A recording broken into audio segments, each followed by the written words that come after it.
Hello guys, good morning. ഞാൻ കാലത്ത് ഞെട്ടൊരു കാഴ്ച ഉണ്ട്, നിങ്ങൾക്ക് കൂടി കാണിച്ചു തരാം. ഭയങ്കര രസമുള്ളൊരു കാഴ്ച. നോക്കാം, പല്ലൂരും തേച്ചില്ല, നമുക്കത് നോക്കാം. ഞാൻ സ്റ്റേ എടുക്കുന്ന റൂം ബാക്കിൽ ഇത് നേരെ ഓപ്പോസിറ്റ് എന്തിനാണ് കാഴ്ച എന്നുള്ളത് നമുക്ക് ഇപ്പം തന്നെ നോക്കാം.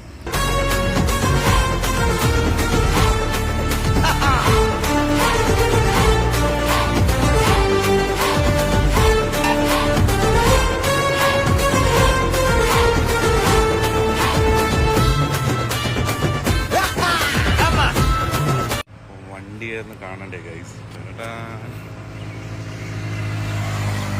നജാത്താണ്. അപ്പം നജാത്ത്